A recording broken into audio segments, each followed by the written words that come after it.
Primera sangre, de David Morrell. Primera parte, capítulo 1. Se llamaba Rambo, y parecía ser un muchacho cualquiera que se había detenido junto al surtidor de una estación de servicio en los suburbios de Madison, Kentucky. Tenía una larga barba y tupida. El pelo le cubría las orejas y caía muy por debajo del cuello. Estaba haciendo autoestop a un automóvil que se había acercado al surtidor. Al verlo allí, descansando el peso del cuerpo sobre una cadera, con una botella de gaseosa en una mano y el saco de dormir enrollado en el suelo junto a sus botas, resultaba difícil imaginar que el martes, el día siguiente, estaría buscándole casi toda la policía del condado de Basalt. Y con más razón, nadie hubiera podido suponer que para el jueves estaría escapándose de la Guardia Nacional de Kentucky, de la policía de 6 condados y de un buen número de civiles amantes de las armas de fuego. Pero al verle andrajoso y cubierto de tierra en la estación de servicio, inmóvil junto a un surtidor, tampoco era posible adivinar qué clase de muchacho era Rambo y qué sería lo que iba a desencadenar los próximos acontecimientos. Sin embargo, Rambo no ignoraba que sobrevendrían dificultades bien serias si alguien no ponía especial atención. El automóvil al que le estaba haciendo autoestop estuvo a punto de atropellarle al salir de la estación de servicio.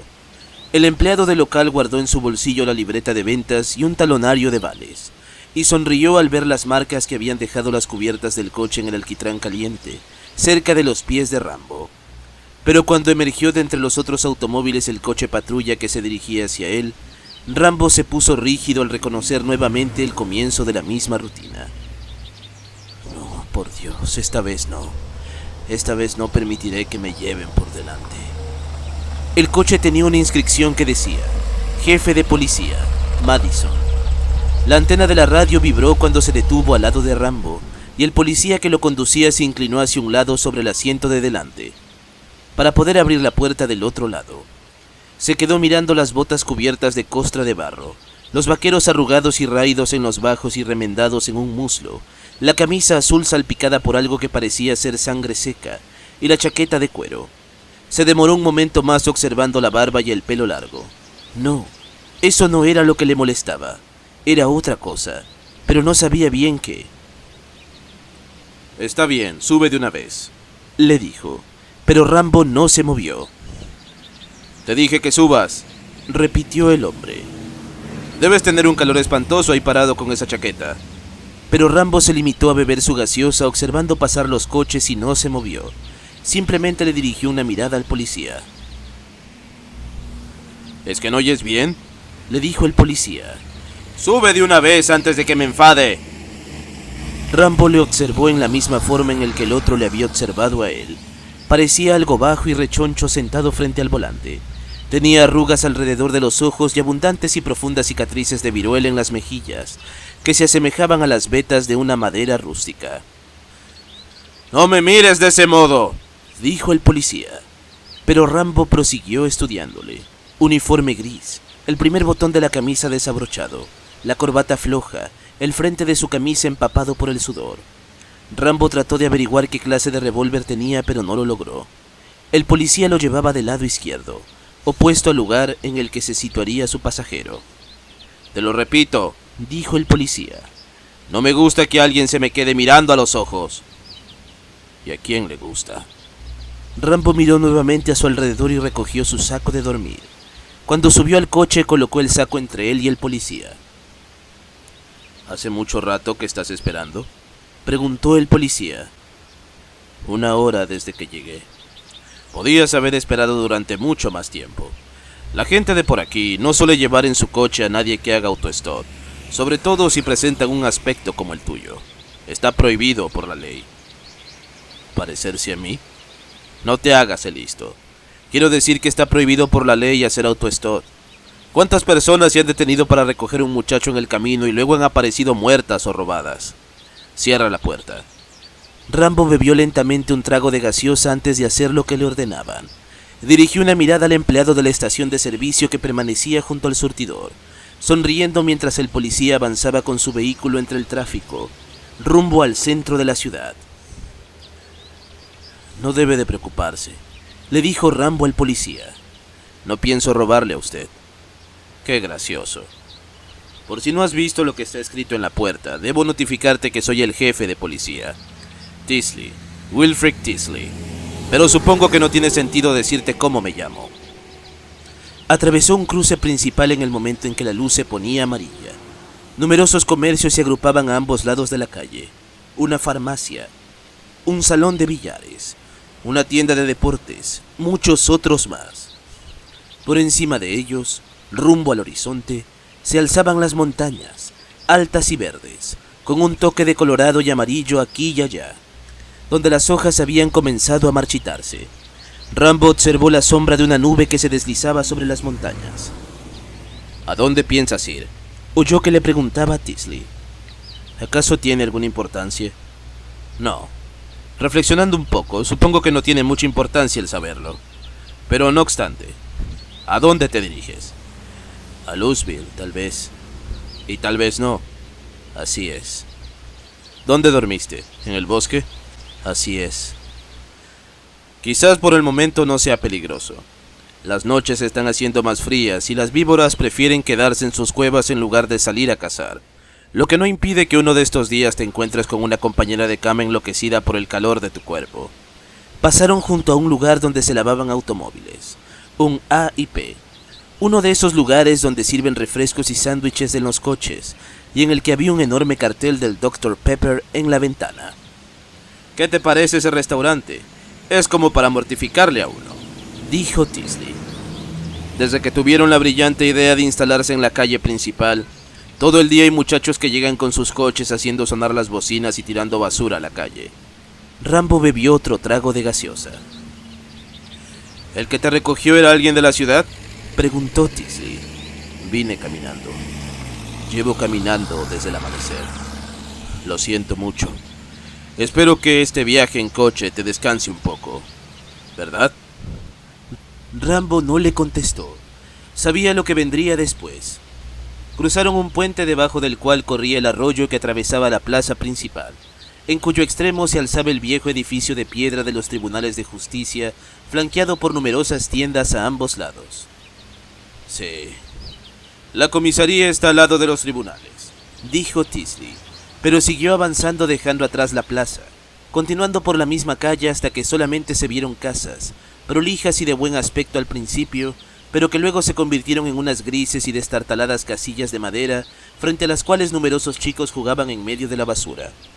El camino subía entre dos riscos hasta llegar a una planicie en la que ya no había más casas, sino el rastrojo de un sembrado de maíz que había adquirido un tono marrón por el sol. Salió del pavimento y detuvo el coche justo después de pasar el cartel que decía: «Está usted saliendo de Madison. Conduzca con prudencia». «Ten cuidado», dijo. «Y no te metas en líos», replicó Rambo. «Así es como sigue, ¿verdad?» «Exacto. Ya has estado antes en esta ruta. Creo que no necesito explicarte que los tipos con un aspecto como el tuyo tienen una marcada tendencia a convertirse en elementos perturbadores». Agarró el saco de dormir que Rambo había colocado entre ambos, lo puso en el regazo de este y se inclinó por encima de Rambo para abrir la puerta del lado de su acompañante. «Cuídate». Rambo se bajó lentamente del coche. «Hasta la vista», dijo cerrando la puerta del coche. «No», respondió Teasley por la ventanilla abierta. «No creo que nos volvamos a ver». Se adelantó un poco por el camino, dio una vuelta en U y se dirigió nuevamente hacia la ciudad, haciendo sonar la bocina al pasar frente al muchacho. Rambo se quedó mirando el automóvil, hasta que éste desapareció entre los riscos. Bebió lo que quedaba de la gaseosa, tiró la botella a una zanja, se colgó el saco de dormir de un hombro y se encaminó otra vez hacia la ciudad. Capítulo 2. El aire estaba saturado de olor a grasa para freír. Rambo observó cómo la mujer vieja que le atendía en el mostrador inspeccionaba por detrás de unas gafas bifocales su ropa, su pelo y su barba. «2 hamburguesas y una gaseosa», le dijo. «Atiendan ese pedido», oyó que decían a sus espaldas.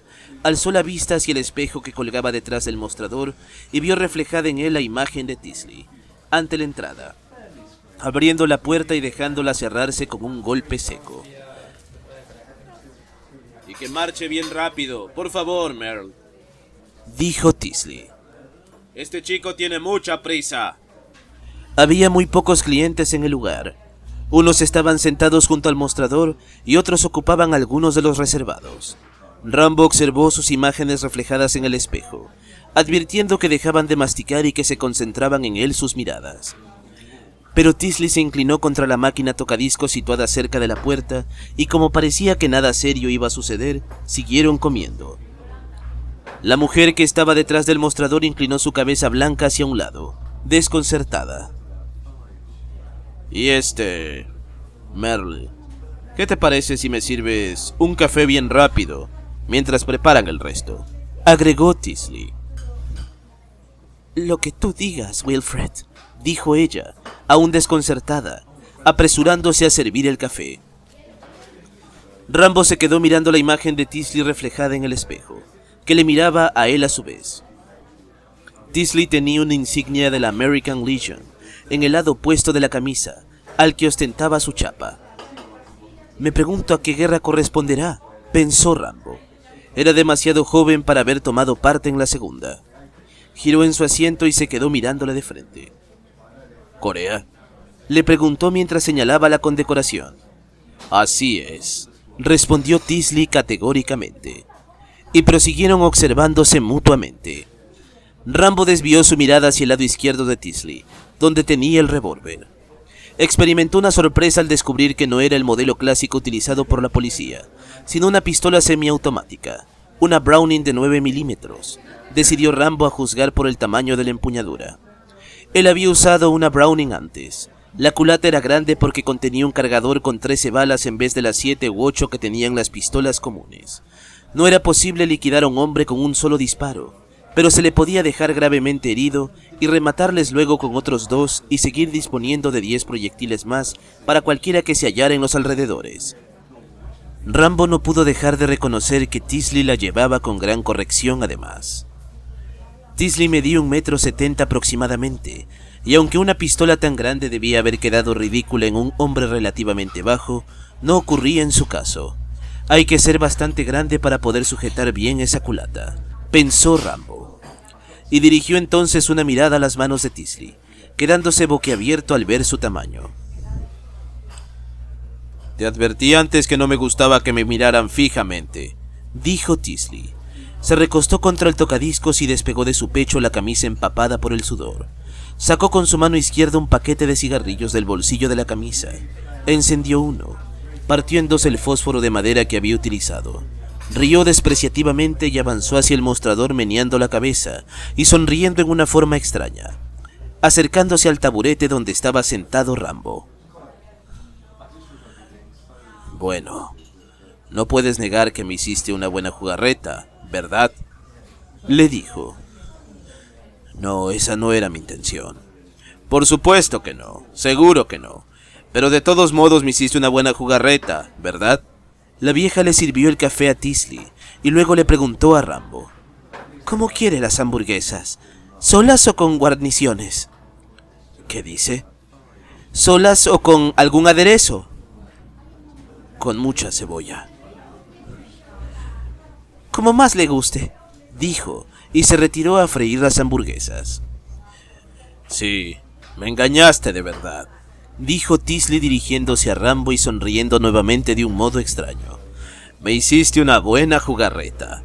Frunció el ceño al ver el relleno de algodón sucio que asomaba por un agujero en el tapizado del taburete contiguo al de Rambo. Se sentó de mala gana y continuó.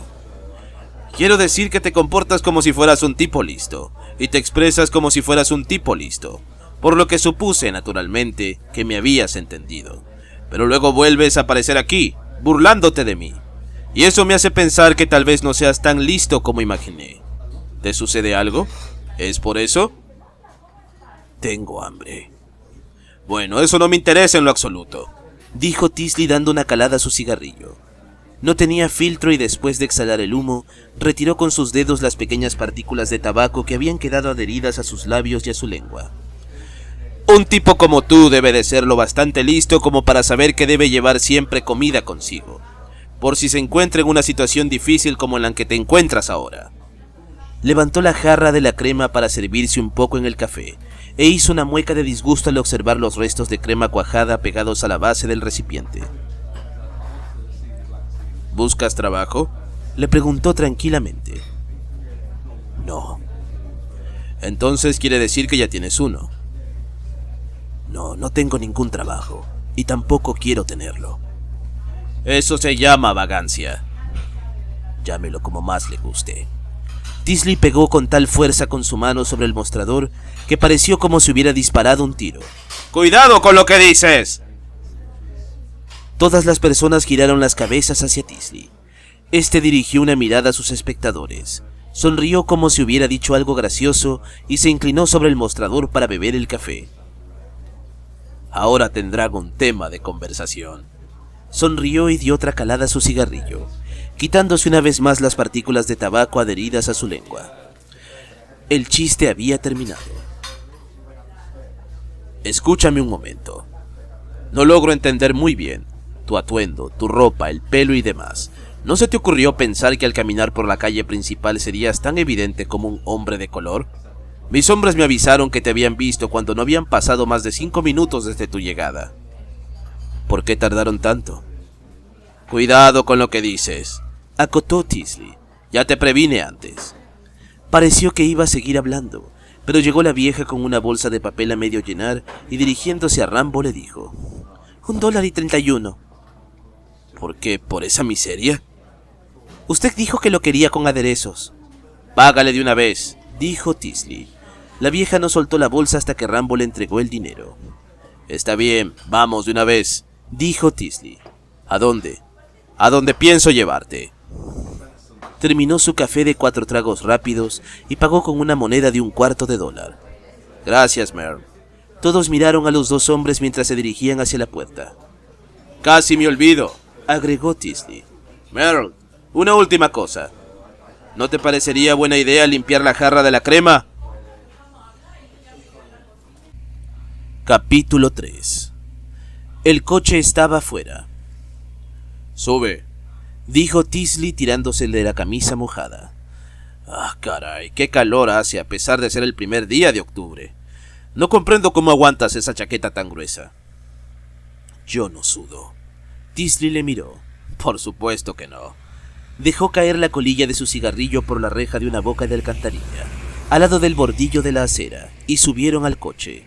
Rambo observaba el tráfico y la gente que pasaba. La fuerte luz del sol le hacía daño a los ojos acostumbrados a la oscuridad del bar. Un hombre que pasaba cerca del coche saludó a Teasley con la mano. Este correspondió al saludo y se internó en la calle, alejándose de la acera. Esta vez conducía a regular velocidad. Pasaron una ferretería y un negocio de coches de segunda mano, a unos viejos sentados en los bancos fumando y a unas mujeres que empujaban los cochecitos de niños. Mira esas mujeres, dijo Teasley. En un día tan caluroso como este no se les ocurre pensar que lo mejor es tener a los chicos dentro de las casas. Rambo no se tomó la molestia de mirar. Cerró los ojos y se recostó contra el asiento. Cuando por fin se decidió a abrirlos, el coche estaba trepando la pendiente entre los riscos y llegaba a la planicie donde languidecía el rastrojo de maíz, dejando atrás el cartel en el que se leía: «Está usted saliendo de Madison». Teasley detuvo abruptamente el coche en la banquilla y se volvió hacia Rambo. «Quiero que lo entiendas de una vez por todas», le dijo. «No deseo tener en esta ciudad un muchacho con tu facha, que ni siquiera tiene trabajo. Si me descuidara aparecerían un montón de compañeros tuyos, robando comida, robando a la gente, introduciendo drogas. De repente me dan ganas de encerrarte por todos los inconvenientes que me ocasionaste. Pero por otra parte me doy cuenta de que un muchacho como tú puede cometer equivocaciones. Pienso que no tienes el juicio tan desarrollado como el de un hombre mayor, y tengo que hacer ciertas concesiones. Pero si vuelves a aparecer por aquí, te aseguro que te arrepentirás. ¿Comprendiste? ¿Me expresé con claridad?» Rambo agarró la bolsa que contenía su almuerzo, el saco de dormir y se bajó del coche. «Te acabo de hacer una pregunta», dijo Teasley inclinándose hacia la puerta abierta. «Quiero saber si me has oído decirte que no vuelvas». «Lo he oído», dijo Rambo cerrando la puerta de un golpe. «Pues entonces haz lo que se te dice, caramba». Teasley apretó el acelerador y el coche pegó un respingo. haciendo volar las piedrecillas al entrar al pavimento. Las gomas chirriaron al efectuar un giro cerrado, y avanzó en dirección a la ciudad. Esta vez no hizo sonar la bocina al pasar frente al muchacho. Rambo se quedó observando cómo se achicaba la silueta del coche hasta que desapareció por completo al bajar por la pendiente flanqueada por las rocas, y cuando lo perdió de vista dirigió una mirada a su alrededor, al sembrado de maíz, a las montañas y al sol que brillaba en el límpido cielo. Bajó a la zanja y se instaló sobre el pasto largo y cubierto de tierra, disponiéndose a abrir la bolsa de papel. Una hamburguesa de mierda. Había pedido que le pusieran mucha cebolla, y le habían puesto un solo trozo. La rebanada de tomate era fina y amarillenta. El pan era grasiento, la carne puro nervio de cerdo. Mientras masticaba con desgana, quitó la tapa del recipiente de plástico que contenía la gaseosa, hizo un buche y bebió. Tragó de golpe un bocado asqueroso y dulzón. Decidió que lo mejor sería repartir la bebida de modo que alcanzara para comer los 2 sándwiches sin tener que sentirles el gusto. Cuando terminó, guardó el vaso de plástico y las 2 servilletas de papel parafinado y de los sándwiches dentro de la bolsa y le prendió fuego con una cerilla. La sujetó con una mano mientras observaba el avance de las llamas, calculando hasta qué distancia de su mano llegaría el fuego cuando se viera obligado a soltarla. El fuego le quemó los dedos y le chamuscó el vello de la mano.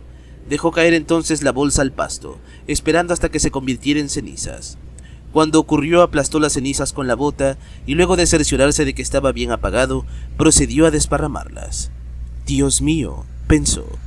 Hacía 6 meses que ya había vuelto de la guerra y todavía sentía la necesidad de destruir los restos de la comida para no dejar ningún rastro que pudiera indicar su presencia en el lugar. Meneó la cabeza. Había sido un error volver a pensar en la guerra.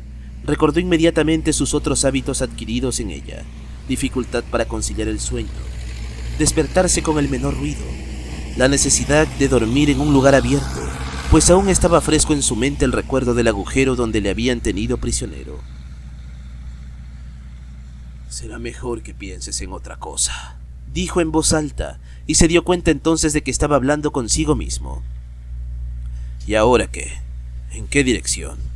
Miró hacia donde el camino se dirigía a la ciudad y hacia donde se alejaba de la ciudad. Entonces se decidió.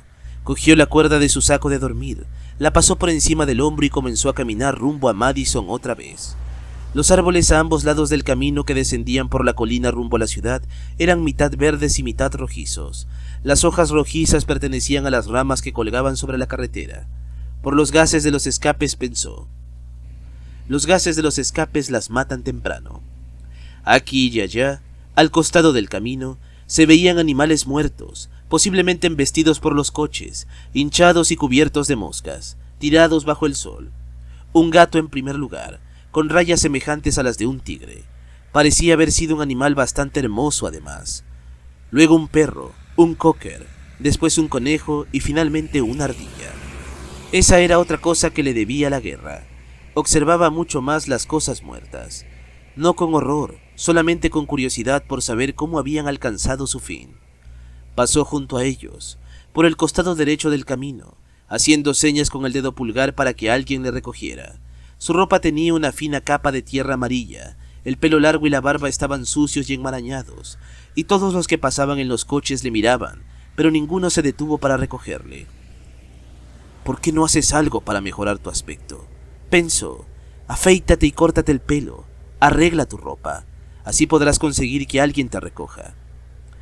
Porque una navaja es un freno para ti, y porque para cortarte el pelo tienes que gastar dinero con el que podrías comprar comida, y además, ¿dónde te afeitarías? No se puede dormir en un bosque y salir de allí hecho un príncipe. Y entonces, ¿por qué caminas de un lugar a otro y duermes en los bosques? Tras esta pregunta su mente giró con un movimiento circular y volvió a pensar en la guerra. Piensa en otra cosa, se dijo a sí mismo. ¿Por qué no das media vuelta y te alejas? ¿Por qué volver a esta ciudad? No es nada especial.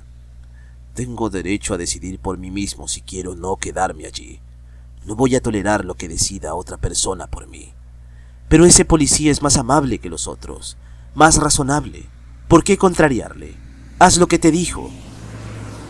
El hecho de que una persona sonría cuando se entrega una bolsa llena de mierda no significa que tengo que aceptarla. Me importa un comino que sea amable. Lo que me importa es lo que hace. Pero tú pareces algo indómito, capaz de armar un lío. Ese es un punto a favor de él. Yo también tengo un punto a mi favor. La misma cosa me ha sucedido en 15 malditas ciudades. Esta será la última. No volverán a echarme de mala manera. ¿Por qué no se lo explicas a él? ¿Aclaras un poco tu situación? ¿O tienes ganas de verte envuelto en un lío? Estás ansioso por entrar en acción, ¿verdad? Así puedes demostrar lo que vales, ¿no es así? No tengo por qué dar explicaciones sobre mi persona a él o a ningún otro. Después de lo que he pasado, tengo ciertos derechos que no necesitan explicación alguna. Cuéntale por lo menos cómo obtuviste tu medalla, lo que te costó. Era demasiado tarde ya para impedir que su mente completara el movimiento circular. Volvió a pensar en la guerra otra vez. Capítulo 4. Teasley estaba esperándole. Nada más pasar frente al muchacho, miró por el espejo retrovisor y vio reflejada en él, claramente, la silueta pequeña de Rambo. Pero este permanecía inmóvil. Estaba a un lado del camino, en el mismo lugar en el que se había bajado del coche, observándole alejarse, sin moverse, haciéndose cada vez más pequeño, sin apartar su mirada del automóvil. Bueno, ¿qué estás esperando, muchacho?, pensó Teasley. Vamos, muévete de una vez. Pero el muchacho no se movió. Permaneció allí quieto, volviéndose cada vez más pequeña su imagen reflejada en el espejo, mirando cómo se alejaba el coche. El camino que conducía a la ciudad descendió abruptamente entre las laderas rocosas, y Teasley no volvió a ver su silueta reflejada en el espejo. Dios mío, piensa volver otra vez, comprendió de repente. Meneó la cabeza y rió brevemente. Piensa volver otra vez sin lugar a dudas. Dobló hacia la derecha internándose en una calle lateral flanqueada por casas de madera. Anduvo un pequeño trecho hasta encontrar un acceso a un garaje. Giró el coche hacia la calzada de grava. Dio luego marcha atrás y detuvo el vehículo quedando aparcado, mirando hacia la calle principal de la que acababa de salir. Se recostó contra el respaldo del asiento y encendió un cigarrillo. La mirada del muchacho, no cabía la menor duda de que pensaba volver. Teasley no acababa de sobreponerse a la idea. Desde el lugar en el que se había estacionado podía ver a cualquiera que pasara por la calle principal. El tráfico no era muy intenso, jamás lo era los lunes por la tarde. El muchacho no podía pasar por la acera de enfrente y esconderse detrás de los coches que pasaban, de modo de que Teasley se puso a observar. La calle en la que estaba era perpendicular a la principal. Por esta circulaban coches y camiones en los dos sentidos. Había una acera en el extremo más alejado, un poco más allá el arroyo que corría paralelo a la calle, y detrás de todo eso el viejo palacio de baile de Madison. Había sido clausurado el mes pasado. Teasley recordó que había trabajado allí los sábados y domingos ayudando a aparcar coches cuando aún estaba en el colegio. Quisieron contratar a Huggy Carmichael para que tocara allí en cierta ocasión, pero los dueños no pudieron prometerle que conseguirían suficiente dinero. ¿Dónde está ese muchacho? A lo mejor no vuelve, quizás se fue de verdad.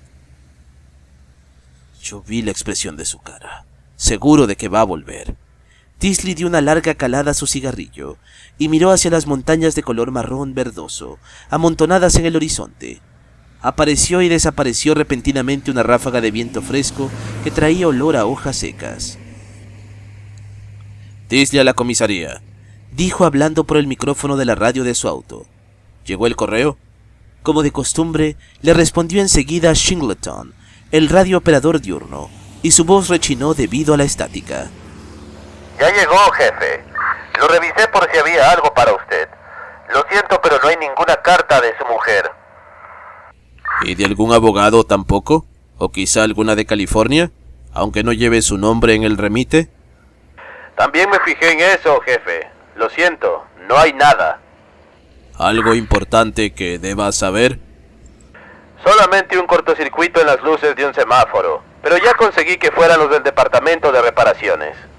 Bueno, si eso es todo, me quedaré unos minutos más antes de regresar. Qué fastidiosa resultaba esta espera del muchacho. Quería volver a la comisaría y llamar a su mujer por teléfono. Hacía 3 semanas ya que se había ido y había prometido escribirle ese día a más tardar, pero no lo hizo. Ya no le importaba mucho mantener la promesa de no llamarla por teléfono. Lo haría de todos modos. A lo mejor allí había meditado un poco más y había decidido cambiar de idea. Pero lo dudaba. Encendió otro cigarrillo y miró a un lado. Unas cuantas vecinas habían salido a los porches de sus casas y estaban observándole. Ya basta, decidió. Arrojó el cigarrillo por la ventana del coche, lo puso en marcha y avanzó hacia la calle principal para ver dónde demonios se había metido el muchacho. No se le veía por ninguna parte. Está claro, se ha ido sin más, y esa mirada era solamente para hacerme creer que volvería. Se dirigió entonces a la comisaría decidido a hacer su llamada telefónica, y 3 bloques más adelante, cuando vio al muchacho en la acera de la izquierda, apoyado contra la alambrada que daba al arroyo, frenó súbitamente con tanta brusquedad que el automóvil que venía detrás chocó contra la parte trasera del suyo. El hombre se quedó sentado en su asiento, cubriéndose la boca con una mano, totalmente sorprendido. Teasley abrió la puerta de su coche y se quedó mirándolo durante un segundo antes de dirigirse hacia donde estaba el muchacho, reclinado contra la alambrada. ¿Cómo hiciste para volver a la ciudad sin que yo te viera? Por obra y arte de magia. ¡Sube al coche! No pienso. Piénsalo un poco mejor. Varios automóviles se habían detenido detrás del que había chocado contra el vehículo policial. El conductor estaba ahora en el medio de la calle, contemplando el faro de atrás, totalmente roto y meneando la cabeza. La puerta del coche de Teasley había quedado abierta, entorpeciendo el tráfico que venía por la otra banda. Los conductores hacían sonar las bocinas. Clientes y empleados de las tiendas vecinas comenzaron a asomarse por las puertas. «Escúchame bien», dijo Teasley. «Voy a arreglar el lío que se ha armado con el tráfico. Quiero que estés en el coche cuando haya terminado con ellos». Intercambiaron una mirada. Teasley se acercó inmediatamente al tipo que había chocado contra su automóvil. No había cesado de menear la cabeza contemplando los destrozos. «Carnet de conducir, tarjeta del seguro, documentos de propiedad», le dijo Teasley. «Por favor». Se acercó a su coche y cerró la puerta. «Pero si no tuve tiempo de frenar». «Estaba demasiado cerca». «Pero usted frenó de golpe». «No importa. La ley dice que el vehículo de atrás siempre tiene la culpa. Usted estaba peligrosamente cerca». «Pero no pienso discutir con usted», atajó Teasley. «Deme por favor su carnet, la tarjeta del seguro y los documentos de propiedad del automóvil». Miró hacia donde estaba el muchacho y por supuesto que éste había desaparecido. Capítulo 5. Rambo siguió caminando tranquilamente como para dar a entender que no estaba tratando de esconderse. Teasley podía dar por terminado el asunto a estas alturas y dejarle en paz. Si no lo hacía, pues bien, entonces era Teasley el que buscaba complicaciones y no él. Caminó por la acera del lado izquierdo, mirando cómo corría el caudaloso arroyo bajo el fuerte sol. Del otro lado se alzaban las paredes amarillas brillantes, limpiadas recientemente con soplete, de un edificio con balcones que daban al riachuelo y que ostentaba en lo alto un cartel que decía Madison History Hotel. Rambo trató de imaginar qué podría tener de histórico un edificio que parecía construido el año anterior. Al llegar al centro de la ciudad giró hacia la izquierda, atravesó un gran puente pintado de color naranja, deslizando su mano por la suave y cálida pintura de la baranda metálica hasta llegar a la mitad. Se detuvo entonces para mirar el agua. La tarde era muy calurosa. El agua parecía fresca y corría rápidamente. A su lado había una máquina automática con una tapa de vidrio llena de bolitas de goma de mascar. Sacó una moneda de sus pantalones, se dispuso a meterla en la máquina y se detuvo justo a tiempo. Se había equivocado. Lo que contenía no eran bolitas de goma de mascar, eran bolitas de alimento para peces. La máquina tenía una pequeña placa metálica soldada a ella. Alimente a los peces, decía, 10 centavos. El producto es para beneficio del cuerpo juvenil del condado de Basalt. Una juventud atareada es una juventud feliz. Por supuesto, pensó Rambo, y al que madruga le matan antes. Concentró su mirada nuevamente en el agua. No pasó mucho rato hasta que sintió que alguien se acercaba. No se molestó en averiguar quién era. «Sube al coche». Rambo siguió mirando el agua. «Mira la cantidad de peces que hay allá abajo», dijo. «Deben ser varios miles. ¿Cómo se llama ese grandote de color dorado? No puede ser un pececillo dorado, es demasiado grande». «Es una trucha dorada», oyó que decían detrás suyo. «Sube al coche». Rambo continuó mirando el agua. «Debe ser una nueva variedad. Nunca la había oído nombrar». «Oye, muchacho, te estoy hablando. Haz el favor de mirarme». Pero Rambo no le obedeció. Solía ir a pescar con frecuencia. dijo mirando hacia abajo. Cuando era joven, pero ahora casi todos los arroyos están contaminados o no tienen peces. ¿Se encarga la ciudad de poblar por eso hay tantos peces? Esa era la verdadera razón. La ciudad se había preocupado de poblar el arroyo desde que Teasley tenía memoria. Su padre le había llevado a menudo para observar cómo trabajaban en ello los operarios de la piscicultura del estado. Los hombres carriaban baldes desde un camión hasta el arroyo. Los metían en el agua y los volcaban hacia un lado permitiendo salir a los peces, que no eran más largos que una mano y algunos de ellos con los colores del arco iris. ¡Por Dios! ¡Te estoy diciendo que me mires!, exclamó Teasley. Rambo sintió una mano que le agarraba de la manga. Se zafó de un tirón. No me ponga las manos encima, dijo sin apartar la mirada del agua. Cuando sintió nuevamente que le agarraba, dio media vuelta. ¡Ya se lo dije!, exclamó. ¡Quíteme las manos de encima! Teasley se encogió de hombros. Está bien. Puedes hacerte el difícil si quieres. Eso a mí no me preocupa en absoluto. Desenganchó las esposas de su cinturón. A ver, tus muñecas. Rambo mantuvo las manos pegadas a sus costados.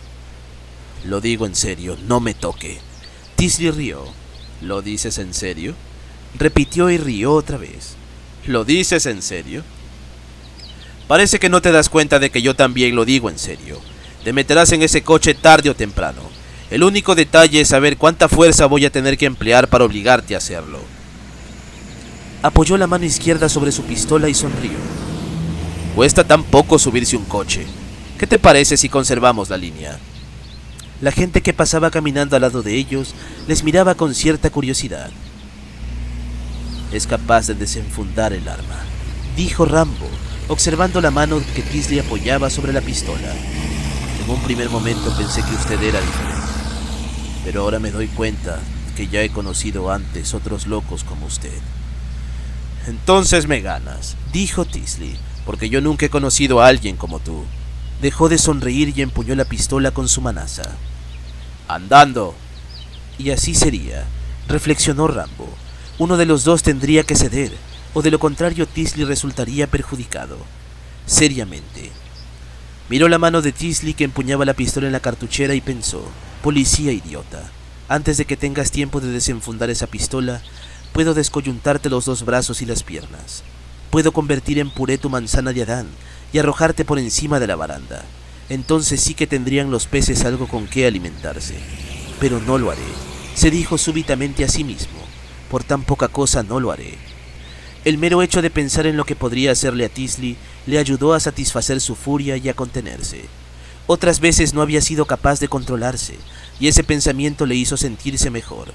6 meses antes, cuando terminó su periodo de convalecencia en el hospital, era totalmente incapaz de dominarse. Le había roto la nariz a un tipo que había estado empujándole, tratando de ponerse delante de él en un bar de Filadelfia para ver cómo la bailarina se quitaba el pantalón. Un mes después, en Pittsburgh, le había hecho un tajo en la garganta a un negro corpulento que le amenazó con un cuchillo, mientras dormía una noche junto al lago de un parque. El negro tenía un amigo que salió huyendo, pero Rambo le persiguió por todo el parque hasta que finalmente le atrapó cuando estaba poniendo en marcha su coche. No, por tan poca cosa lo haré, se dijo a sí mismo. Ahora ya estás bien. Le tocó el turno de sonreír. Está bien, demos otro paseíto, le dijo a Teasley. Pero no veo qué es lo que persigue. Voy a volver otra vez a la ciudad. Capítulo 6.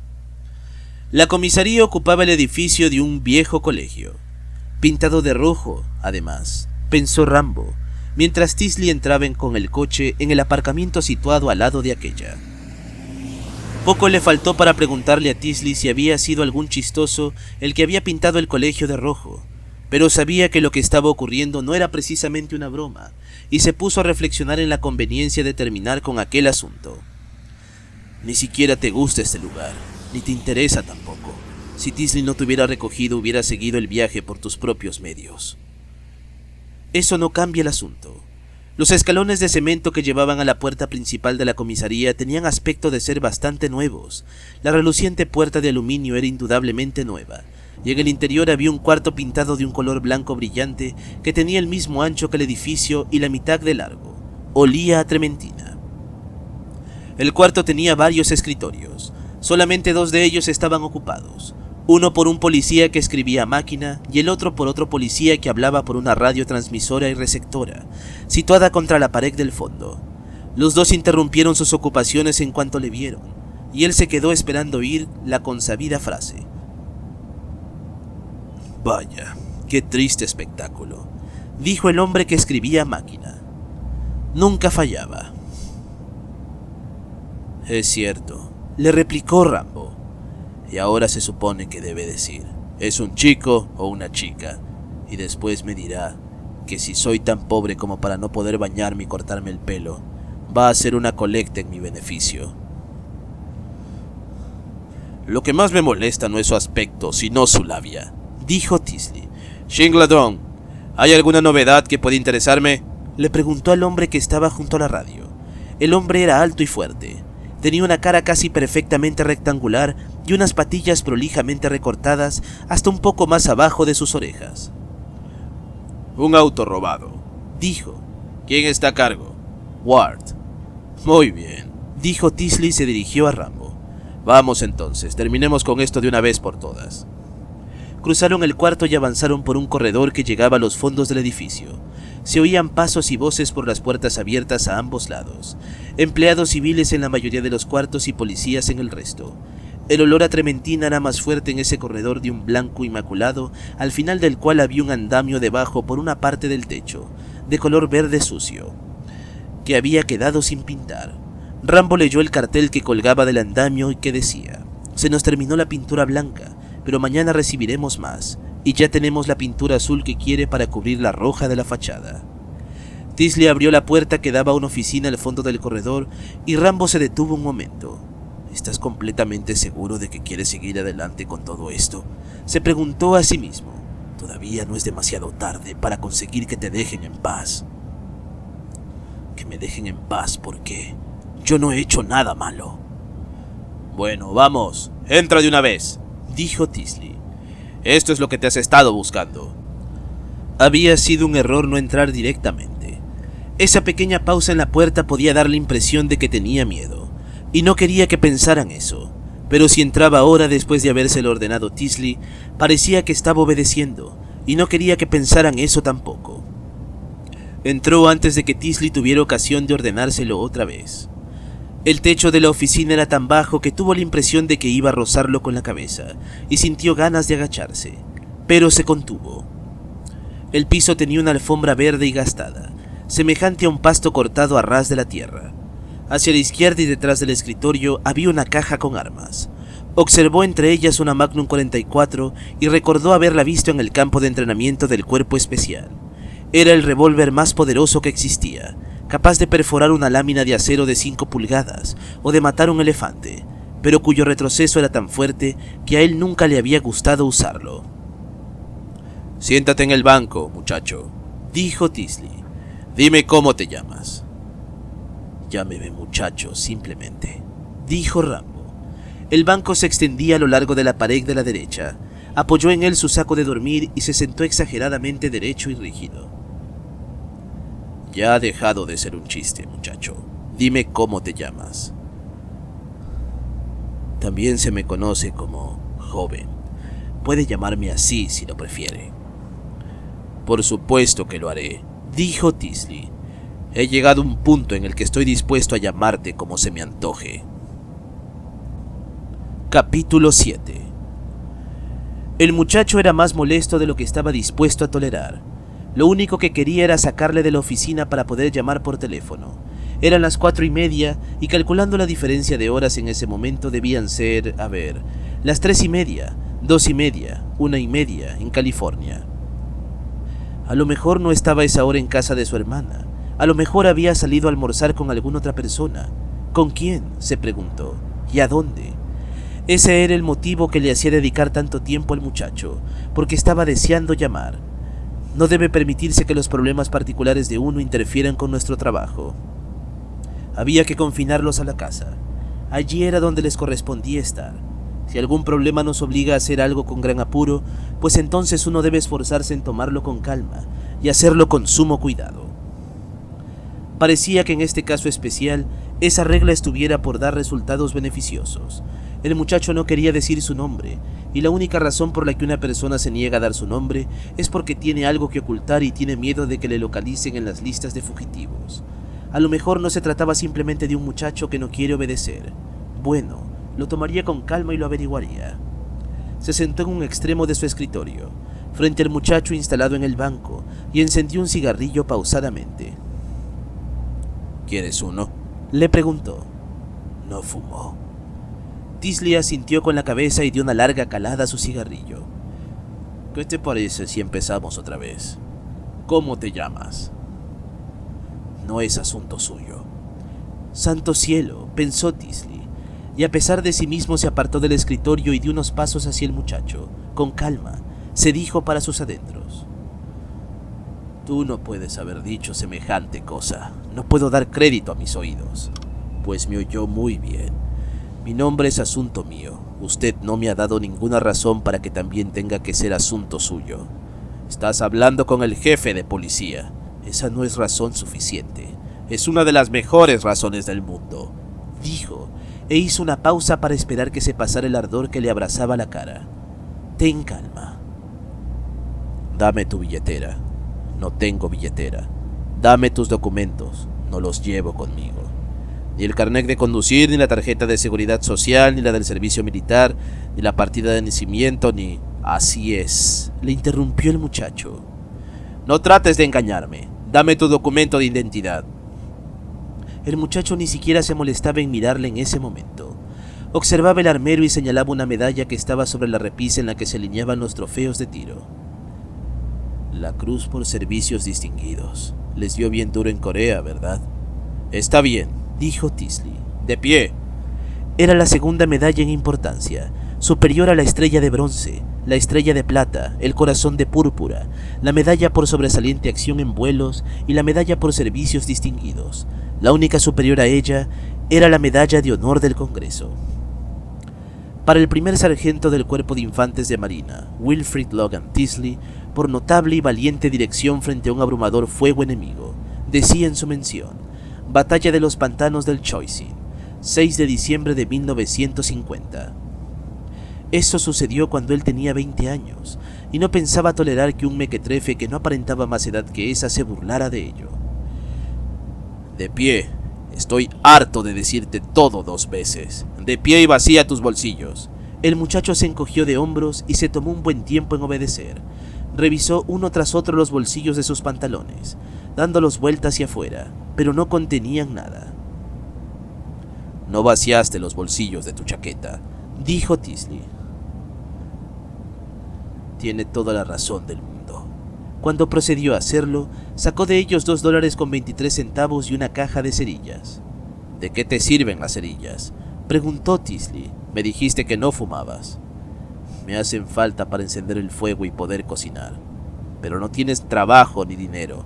¿De dónde consigues comida para cocinar? ¿Qué quiere que le diga? ¿Que la robo?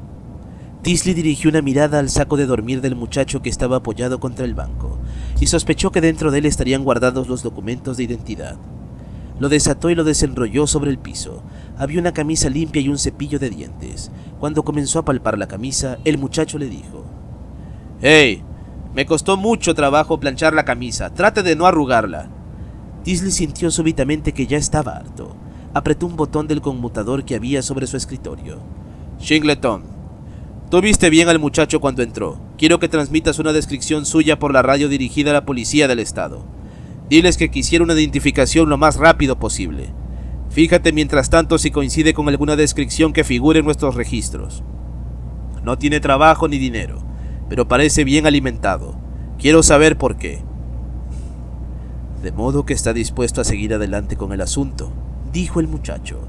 Estás equivocado. Yo no soy el que decidió seguir adelante.